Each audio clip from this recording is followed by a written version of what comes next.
আসসালামু আলাইকুম সবাইকে স্বাগত জানাচ্ছি আজকের পর্বে নতুন আরো একটি রেসিপি দেখার জন্য। আজ তৈরি করে দেখাবো সিলেটের ঐতিহ্যবাহী তোষা সিন্নি। ঘরোয়া উপকরণ দিয়ে খুব সহজে কিভাবে তৈরি করা যায় সেই রেসিপিটাই আজকে আপনাদের সাথে শেয়ার করব।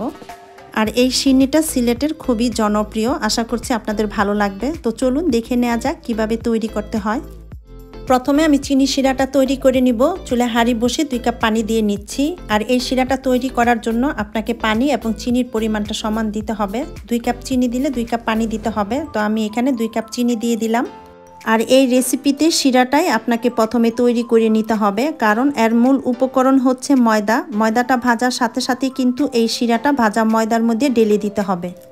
এবার দিয়ে দিচ্ছি কিছু আস্ত গরম মশলা। মশলাগুলোকে পানির সাথে নেড়ে চেড়ে মিশিয়ে কয়েকটা বলক তুলে নিতে হবে।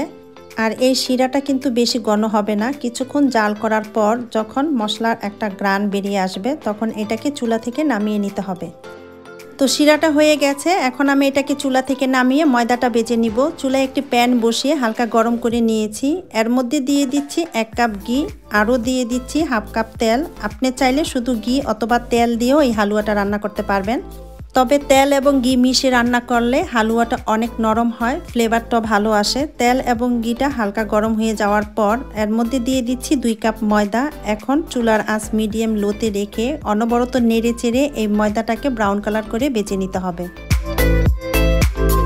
এই তোষা সিন্নিটা রান্না করার সময় আপনার উপকরণের পরিমাণটা ঠিক রাখতে হবে, তা না হলে কিন্তু এটা পারফেক্টলি হবে না। আর এটা কিন্তু নাড়া বন্ধ করা যাবে না, তাহলে নিচ থেকে পুড়ে যাবে। পুড়ে গেলে খেতে ভাল লাগবে না, তাই কন্টিনিউয়াসলি নেড়ে চেড়ে এটাকে রান্না করে নিতে হবে।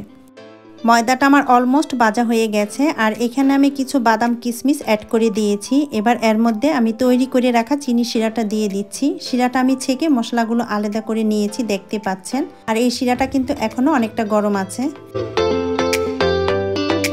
এই শিরাটা দিতে হবে আর কন্টিনিউ নেড়ে যেতে হবে। নাড়তে নাড়তে এক সময় দেখবেন যে প্যান থেকে হালুয়াটা এভাবে ছেড়ে আসছে, তখন বুঝতে হবে যে এটা হয়ে গেছে।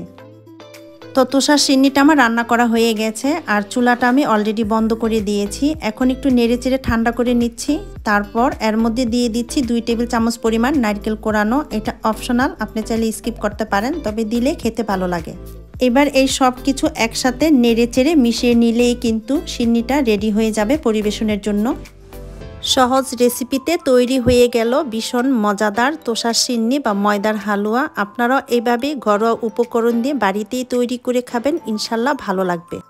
আশা করছি রেসিপিটা আপনাদের ভালো লেগেছে। ভালো লাগলে ভিডিওটাতে একটা লাইক দিবেন আর এরকম সহজ রেসিপি পেতে অবশ্যই চ্যানেলটি সাবস্ক্রাইব করে পাশেই থাকবেন। সবাইকে অনেক ধন্যবাদ। আল্লাহ হাফেজ।